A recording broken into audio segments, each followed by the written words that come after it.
मैं हर्ष भाटिया आपका स्वागत करता हूँ रास्ता पे। श्री सुखदेव जी कहते हैं महाराज अम्बरीश का यह परम पवित्र आख्यान है। जो इसका संकीर्तन और स्मरण करता है वह भगवान का भक्त हो जाता है। राजा अम्बरीश का जन्म इक्ष्वाकु वंश में हुआ। ये बड़े ही अच्छे राजा थे।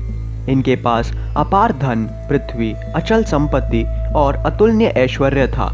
लेकिन इतना सब कुछ होने के बाद भी अम्बरीश जी इसको स्वप्न के बराबर ही समझते थे। उन्होंने अपने मन को श्री कृष्णचंद्र के चरणों में, वाणी को भगवत गुणानुवर्णन में, हाथों को श्री हरि मंदिर के सेवा में और अपने कानों को भगवान की मंगलमय कथा के श्रवण में लगा रखा था।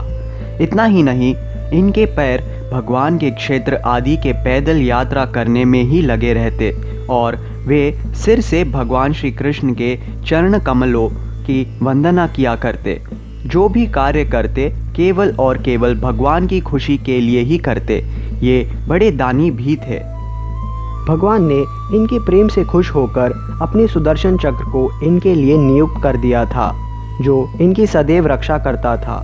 एक बार उन्होंने अपनी पत्नी के साथ भगवान श्री कृष्ण की आराधना करने के लिए 1 वर्ष का द्वादशी प्रधान एकादशी व्रत करने का नियम ग्रहण किया। व्रत की समाप्ति होने पर कार्तिक महीने में उन्होंने 3 रात का उपवास किया और एक दिन यमुना जी में स्नान करके मधुबन में भगवान श्री कृष्ण की पूजा की। इन्होंने पहले ब्राह्मणों को भोजन कराया और उसके बाद उन्हें सुंदर सुंदर दुधारू और बछड़े वाली गैयां दान में दी। जब ब्राह्मणों को सब कुछ मिल चुका और वे जाने लगे, उसी समय दुर्वासा जी उनके यहाँ अतिथि के रूप में पधारे। राजा अम्बरीश उन्हें देखते ही उठकर खड़े हो गए और दुर्वासा जी की पूजा की। उनके चरणों में प्रणाम करके राजा अम्बरीश ने भोजन के लिए प्रार्थना की।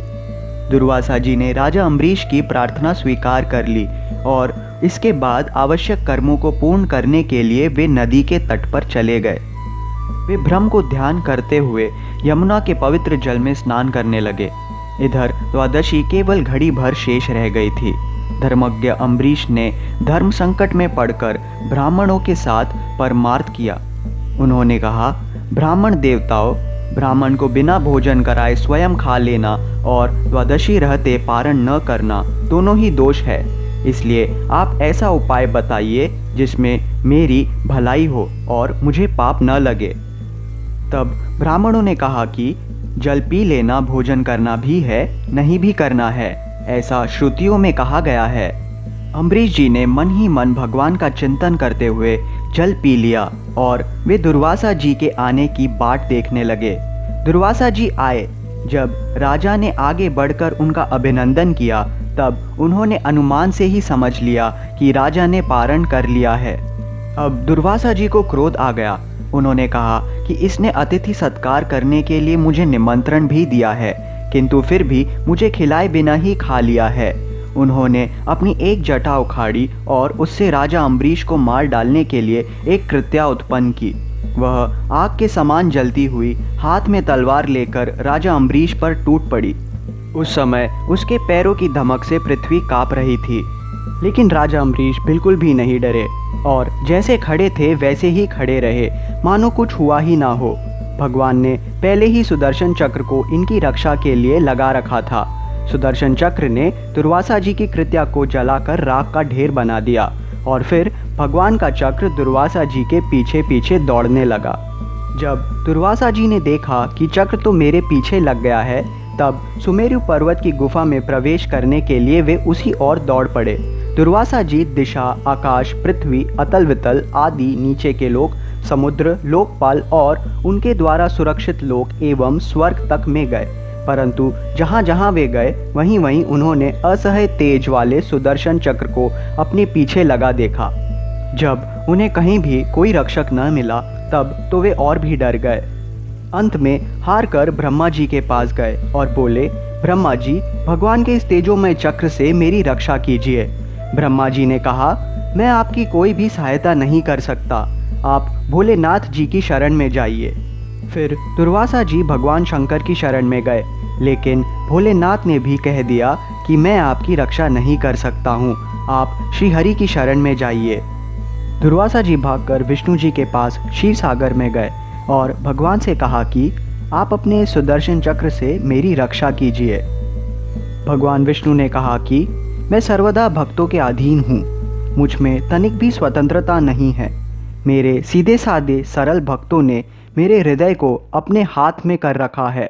आप राजा अम्बरीश के पास जाइए और उनसे क्षमा मांगिए, तब आपको शांति मिलेगी। ऐसा सुनकर दुर्वासा जी लौटकर राजा अम्बरीश के पास आए और उन्होंने अत्यंत दुखी होकर राजा के पैर पकड़ लिए।